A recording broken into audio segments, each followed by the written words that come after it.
Cancer hospital येथे शहरासह दूरवरून येणाऱ्या रुग्णांना अनेक अडचणींना सामोरे जावे लागत असल्याची माहिती समोर येत आहे। रुग्णालयात दररोजची रुग्णांची रुग्णसंख्या वाढत असताना आवश्यक सुविधा अपुऱ्या पडत असल्याने अनेकांना भरती न करता रुग्णालय परिसरामध्ये ताटकळत थांबावे लागते। प्रभाग क्रमांक 5 येथील समाजसेविका ज्योती जगदले यांनी रुग्णांना व त्यांच्या नातेवाईकांना सोयी सुविधा मिळाव्यात यासाठी कॅन्सर हॉस्पिटल प्रशासनाशी लढा देत आहेत। प्रत्येक जण इथे गार्डन मध्ये आला का येण्यासाठी। या मुलीची ही आई आहे, यांना कॅन्सर झालेला आहे आणि ह्या पेशंटला त्यांनी अशा घाणेरड्या ठिकाणी, हे बघा इथे किती घाण आहे, अशा ठिकाणी ती इथे आज झोपलेली आहे आणि त्यांचा रिपोर्टची वाट बघताय की आज तरी मला ऍडमिट करून घेतील, उद्या तरी करून घेतील। काय करते शासन, काय करत आहे? अधिकाऱ्यांना नम्रतेची विनंती आहे की अशा गरीब लोकांसाठी तुम्ही नियंत्रण चांगलं ठेवा आणि तिथे काय नाही, तुमचे रिपोर्ट का बरं नाही येते? एवढे दिवस 8 दिवस रिपोर्टला का बरं लागत आहे? मॅडम आज रिपोर्ट आला तरी पण नाही घेतलं। काय बोलले? MRI करायचं 6 दिवसांनी MRI 6 दिवसांनी, असे 6 दिवस, असेच 8 दिवस, असेच 15 दिवस। तुम्ही सांगा, तुम्ही बोला एक मिनिट। रोग वाढत जाईल। बसा तुम्ही। 26 तारखेला आम्ही इथे आलो ना, एक मिनिट 1 वाजता घेऊन आलो। त्यांनी ते गाठ लिहिली चेक करायला, बोलले आता 1 तारखेला रिपोर्ट येईल, 5 दिवस थांबा। आम्ही थांबून घेतलं 5 दिवस। मग आज ब्लड लावलं तेव्हा फक्त 1 दिवस त्यांनी ऍडमिट करून घेतलं ब्लड लावायसाठी। आम्ही बाहेरून ब्लड आणलं, लावलं आणि आता रिपोर्टची वाट पाहिजे। सकाळपासून रिपोर्ट आला MRI करायला पाठवलं, घाटीतून आम्हाला परत इथे पाठवलं, घाटीवाल्यानं पण घेतलं नाही, घाटीतून डबल परत इथे पाठवलं। त्याने सांगितलं की आम्ही म्हणलं ऍडमिट करून घ्या, काहीतरी उपचार करा, पण ते म्हणलं लागले MRI काढायचं, MRI काढायचं। MRI 6 तारीख दिलेली, 6 तारीख। आम्ही पेशंटला काय करायचं? तुम्ही कुठून आलेले तिथे? आम्ही लेकरून आलेलो। तर किती लोक आहेत तुम्ही सोबत?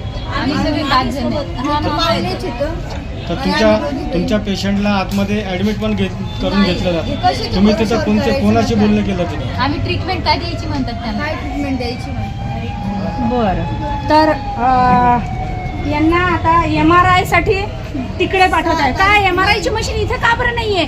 अशा पेशंटला त्या आज महिला आहेत, फक्त महिला आहेत सोबत, आम्ही कशाने येणार? भाऊ माझी आई, भाऊ नाही आम्हाला, वडील पण नाही, आम्ही दोघीच बहिणी। कसं येणार? लहान मग इथं काय करायचं? एवढं मोठं कर्करोग हॉस्पिटल आहे हे, तर मग इथे MRI ची मशीन का बरं नाहीये? कधी आले तुम्ही? MRI ची मशीन आहे बोलले ते, पण ते MRI 6 तारखेला नाही, डेट नाही दिलं पाहिजे। कॅन्सर पेशंटला तरी डेट नको। 26 नोव्हेंबरपासून आले तुम्ही? हां, 4-5 5 दिवसापासून ऍडमिट आहे। ठीक आहे। खराब आहे आणि इथं कोणी मदत करण्यासाठी आज मी इथे आलेली आहे। तर ती मुलगी अक्षरशः वाढत आहे, त्या मुलीला अक्षरशः भाऊ नाही आहे आणि 2 बहिणी आहे आणि तिची आई ह्या आश्रमामध्ये आज 8 दिवसापासून झोपलेली आहे, पण हॉस्पिटलने दखल घेतलेली नाही आहे।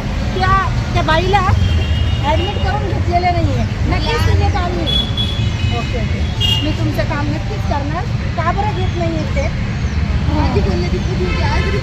अरे रिपोर्ट असंच रिपोर्ट काढण्यासाठी जर तुम्ही अशा गरिबांना त्रास देताय, तर मग इथे सिटी स्कॅनची का बरं एकच मशीन का बरं आहे? त्यांना मी विचारलं होतं, सर्वे केला होता मी हॉस्पिटलमध्ये, त्यांनी मला सांगितलं कर्मचाऱ्यांनी एकच याची सिटीची मशीन आहे।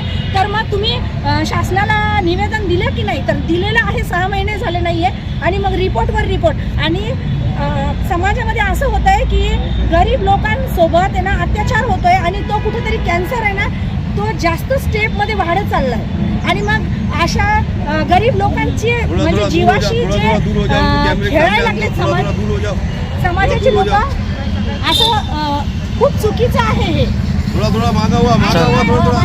करू नका। समाजाला माझे हात जोडून आणि शासनाला हात जोडून विनंती आहे, अशा गरिबांना तुम्ही म्हणजे किडे मुंग्यांसारखं रगडू नका। सगळ्या योजना, सगळे नियंत्रण तुम्ही जागेवर ठेवा, जेणेकरून असे जीव गेले नाही पाहिजे आणि अशा लोकांना बाहेर झोपलेली आहे, त्यांना बोला. तुम्ही 20% राजकारण आणि 80% समाजकारण हे घेऊन तुम्ही जे पाऊल टाकलेलं आहे, नेहमी समाजकारणाचा वसा घेऊन तुमच्या माध्यमातून काय काय असे कार्यक्रम तुम्ही घेतात आणि काय काय राबवतात?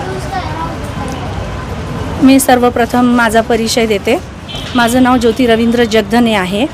मी प्रभाग क्रमांक 5मधून बोलत आहे आणि मी समाजासाठी आजपर्यंत जे काही काम केलेलं आहे, मी आधीच्या न्यूजमध्ये सांगितलेलं आहे की मी कोविड अंतविधी अंतर्गत काम केलेलं आहे आणि महानगरपालिका मधून मला जे काम देण्यात आलं होतं तर ते कोविड अंतविधी. तर कोविड अंतविधीमध्ये मी जे काही काम केलेलं आहे ते आरोग्य विभागाचं होतं आणि आज मी समाजासाठी जे काम करत आहे तर जे काही आहे समाजासाठी म्हणजे माझ्या प्रभागासाठी जे काम करायचं आहे मला तर ते म्हणजे रस्त्याची सुधारणा, जे ड्रेनेज लाईन आहेत, पाण्याची समस्या आहे आणि ज्या काही कचऱ्याबद्दल मी बोलत आहे. म्हणजे हे आरोग्य विभागातच कुठेतरी मोडते. कारण जर ठिकठिकाणी कचरा साठलेला आहे त्या ठिकाणामुळे त्या तशा म्हणजे आरोग्यासाठी जे घातक आहे असे कामं वार्डामध्ये होत आहेत. तर मग यासाठी काय केलं पाहिजे तर वार्डाच्या विकासासाठी तर आपण म्हणजे ठिकठिकाणी कचरापेटीचं नियोजन केलं पाहिजे.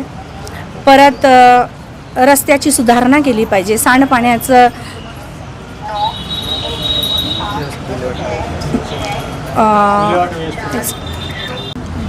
ज्याच्यामध्ये त्याच्या वडिलांचं नाव आहे असं काहीतरी प्रूफ तुम्ही त्याला प्रोव्हाइड करा. कारण सोपं त्याचं म्हणजे योजनेमध्ये तो कुठंतरी मोडला गेला पाहिजे असं माझं म्हणणं होतं. तर त्यांनी स्पष्टपणे मला सांगितलं आम्ही देऊ शकत नाही. तर मी त्यांना सांगितलं हे कुठंतरी तुम्ही चुकताय, एखाद्याचा जीव वाचतोय आणि तुम्ही त्यांचं राशन कार्ड असं लपवून ठेवू शकत नाही. तर त्यांनी त्याच्या 5 मिनिटानंतर त्यांनी ऑफ केला, तो मोबाईल स्विच ऑफ केला आणि नंतर नातेवाईकाला त्याच्या बहिणीला कॉल करून राशन कार्ड घेऊन जा असं बोलले. मी म्हणलं की मग नातेवाईकांनी माझ्याशी संपर्क साधला. त्यावेळेस मी त्या नातेवाईकांना ते राशन कार्ड बघितल्यानंतर त्याच्या वडिलांचं देखील त्याच्यामध्ये नाव नव्हतं. पण माझ्या म्हणजे जे बुद्धीमध्ये माझी म्हणजे मी आजपर्यंत जे डॉक्युमेंटच्या याच्यामध्ये बघितलेलं आहे तर जर आजोबांचं नाव राशन कार्डमध्ये आहे तर कुठंतरी त्याच्या आजोबाचं नाव त्याच्याशी लागलेलं आहे, ते पॅन कार्डमध्ये असतं. तर पॅन कार्डशी रिलेटेड असं राशन म्हणजे मी फॉर्म भरला मग आणि मग त्याचं सगळं काही डॉक्युमेंट. त्या मुलाच्या वडिलांचा 2015मध्ये ॲक्सिडेंट झालेला होता आणि अशा मुलाला मी इथे मदत करण्यासाठी आले आणि हॉस्पिटलमध्ये त्याचं योजनेचं कुठल्याच प्रकारचं बसायला नाही तो. तर मी त्याची पूर्ण जिम्मेदारी घेतली. त्याच्या शाळेमध्ये फोन केला, त्याच्या वडिलांच्या शाळेमध्ये फोन केला. आता त्याचे वडील 2015मध्ये मयत झालेले आहेत. ॲक्सिडेंटमध्ये रोडवर त्यांना गाडीने चेंगरलेलं होतं. तर त्याबद्दल मग मी विचारणा केली.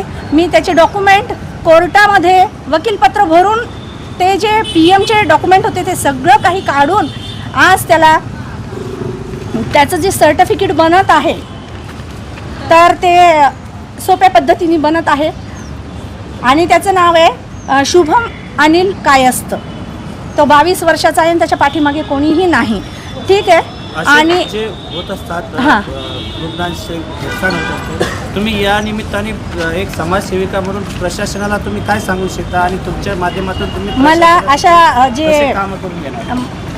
मला ना असं पेशंटबद्दल खूप आपुलकी आहे आणि मला आहे ना त्यांच्या प्रति खूप आदर आहे. कारण अशा लोकांना कोणीही जवळ करत नाही. तर मला आनंद याचा वाटतो की मी असं समाजाचं कार्य करत आहे. आणि त्याच्यानंतर मी आणखीन एक बोलू इच्छिते की सिलाबाई दगडू गळवटे ह्या होत्या घाटी हॉस्पिटल ह्या ठिकाणी ॲडमिट. तर त्यांचं हे मी अर्ज केला म्हणजे गाडी हॉस्पिटल